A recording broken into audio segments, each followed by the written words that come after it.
Dando então sequência ao estudo aprofundado do livro do Apocalipse, estamos na sexta sessão, ou seja, estamos nos aproximando do final do estudo. E nesta sexta sessão nós já vimos a primeira parte, onde a meretriz, a Babilônia, a grande Babilônia, é apresentada e depois também a sua ruína é apresentada, ela que juntamente com o anticristo e o falso profeta, aliados de Satanás, estavam perseguindo a igreja, tentando impedir o avanço do evangelho. Agora então há o anúncio ali, caminhando para o final do capítulo 18, da derrocada desses opositores de Deus e da igreja. E no capítulo 19, então, encerra com o cenário glorioso no céu. É o que nós vamos então ver aqui nesta segunda parte da sexta sessão. Depois só vai faltar a última sessão, ok? Então vamos lá à leitura do capítulo 19 do Apocalipse, dos versículos de 1 a 10. Vamos lá. Depois dessas coisas, ou seja, da ruína da Babilônia completa, definitiva, depois dessas coisas, ouvi no céu uma como grande voz de numerosa multidão dizendo: Aleluia! A salvação e a glória e o poder são do nosso Deus, porquanto verdadeiros e justos são os seus juízos, pois julgou a grande meretriz que corrompia a terra com a sua prostituição, e das mãos dela vingou o sangue dos seus servos. Segunda vez disseram Aleluia, e a sua fumaça sobe pelos séculos dos séculos. Os 24 anciãos e os 4 seres viventes prostraram-se e adoraram a Deus, que se acha sentado no trono, dizendo Amém, Aleluia. Saiu uma voz do trono exclamando: Dai louvores ao nosso Deus, todos os seus servos, os que o temeis, os pequenos e os grandes. Então ouvi como voz de numerosa multidão, como de muitas águas e como de fortes trovões, dizendo Aleluia, pois reina o Senhor, nosso Deus, o Todo-Poderoso. Alegremo-nos, exultemos e demo-lhes a glória. Porque são chegadas as bodas do Cordeiro, cuja esposa a si mesmo já se ataviou, pois lhe foi dado vestir-se de linho finíssimo, resplandecente e puro, porque o linho finíssimo são os atos de justiça dos santos. Então me falou o anjo: escreve, bem-aventurados aqueles que são chamados à ceia das bodas do Cordeiro. E acrescentou: são estas as verdadeiras palavras de Deus. Prostrei-me ante os seus pés para adorá-lo. Ele, porém, me disse: vê, não faças isso. Sou conservo teu e dos seus irmãos que mantêm o testemunho de Jesus. Adora a Deus, pois o testemunho de Jesus é o espírito da profecia. Então, queridos, nós temos aqui nesta imagem o aspecto central dessa porção lida, que é justamente uma mesa para um banquete que será celebrado. São as bodas, as chamadas bodas do Cordeiro. Há um júbilo no céu, porque o Senhor, cujos juízos são verdadeiros e justos, julgou a meretriz, a grande Babilônia, que corrompia a terra com a sua sedução. Júbilo no céu, porque são chegadas as bodas do Cordeiro, cuja esposa a si mesma se ataviou. Há muitas passagens na Bíblia, no Antigo e no Novo Testamento, mostrando esta relação de Deus com o seu povo, de matrimônio, de casamento, ele, o noivo, o marido, e o seu povo, ou a igreja, no Novo Testamento, como sendo a noiva, né? O cordeiro e a noiva, as bodas, lá no capítulo 21, no versículo 9, nós podemos ver isso. Está lá, olha. Então veio um dos 7 anjos que tem as 7 taças cheias dos últimos 7 flagelos e falou comigo dizendo: vem, mostrar-te-ei a noiva, a esposa do Cordeiro. Então haverá esse momento glorioso da união de Cristo com a sua igreja, um encontro como de um casamento, o noivo e a noiva. Foi o Cordeiro e somente ele quem operou essa grande salvação. É por isso que o livro do Apocalipse é o livro do Cordeiro. É aqui que aparece por 29 vezes a palavra Cordeiro. Veja ali no capítulo 12, voltando um pouquinho aí, justamente esse anúncio, no capítulo 12, versículo 10. Então ouvi grande voz do céu proclamando: agora veio a salvação, o poder, o reino do nosso Deus e a autoridade do seu Cristo, pois foi expulso o acusador dos nossos irmãos, o mesmo que os acusa de dia e de noite diante do nosso Deus.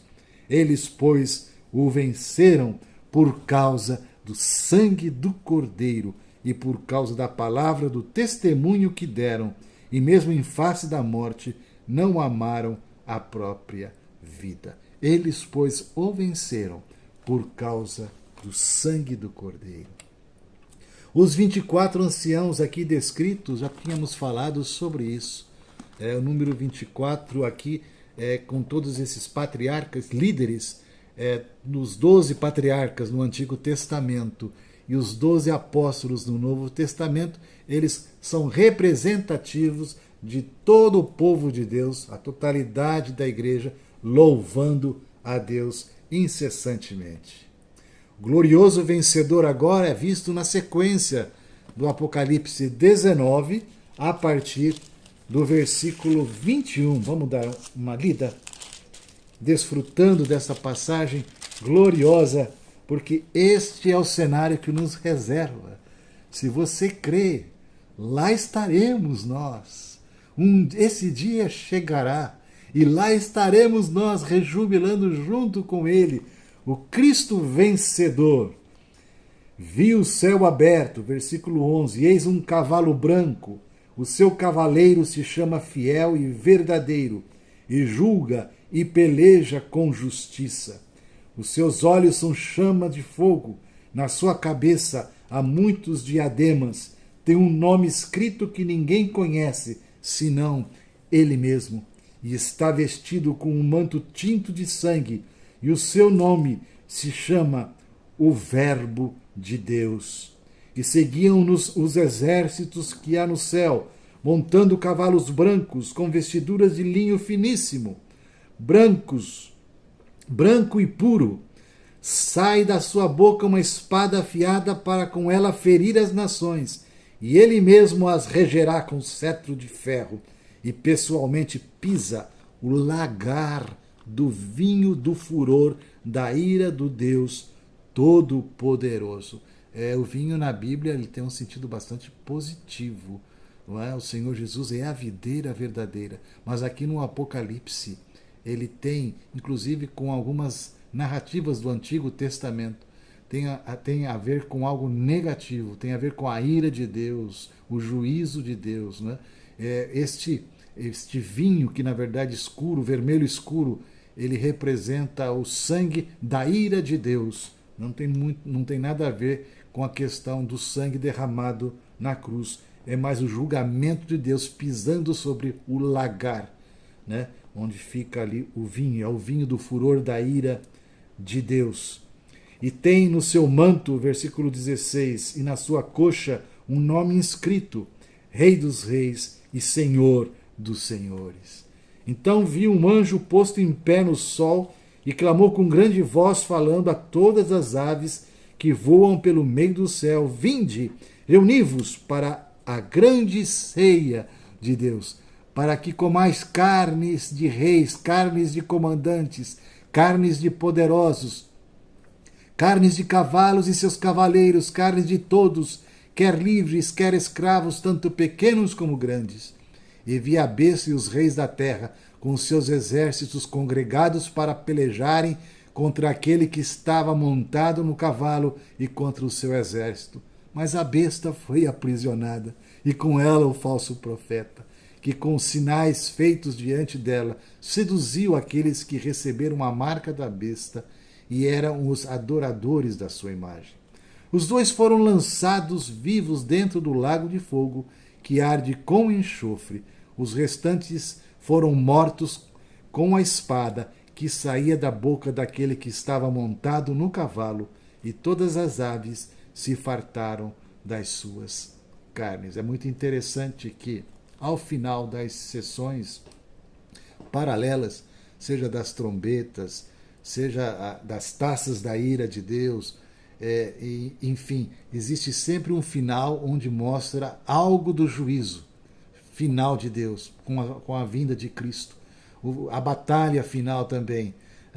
E é claro que tudo isso se agudiza e fica mais intenso à medida que avançam as sessões. No caso aqui a gente vê algo muito mais assim forte, né? Muito mais severo, a questão do juízo de Deus e a questão da batalha final na vinda de Cristo. Muito bem, então nós temos o glorioso Senhor vencedor.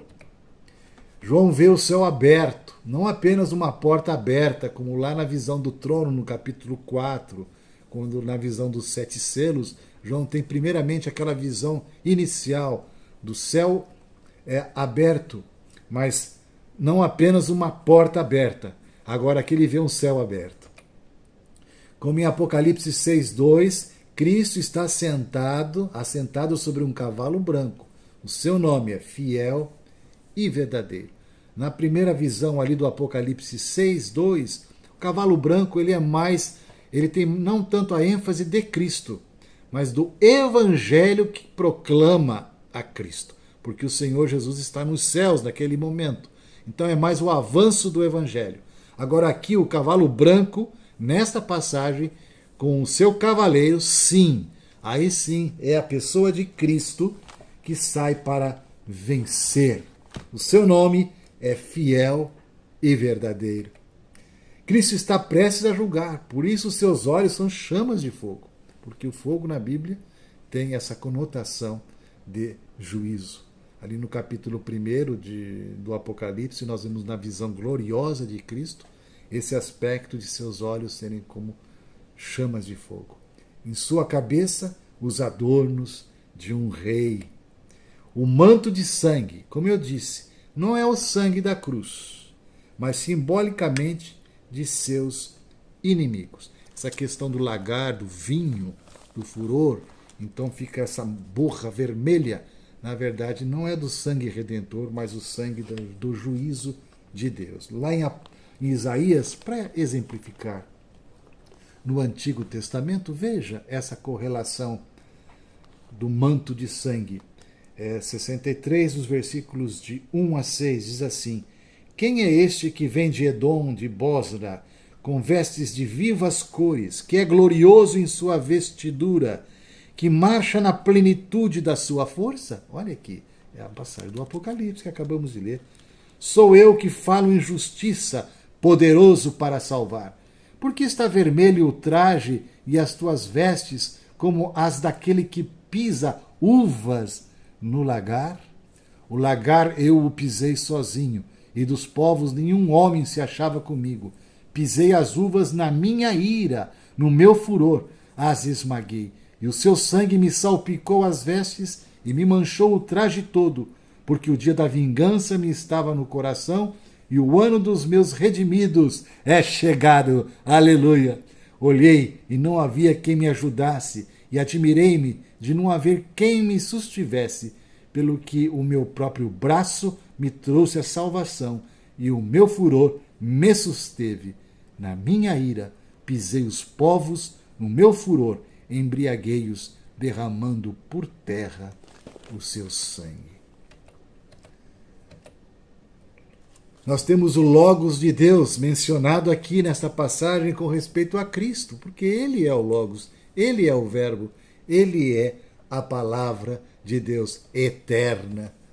Na sua segunda vinda, os anjos o seguem montados em cavalos brancos. Você pode conferir isso lá em Mateus 25:31, no glorioso dia da vinda do Senhor.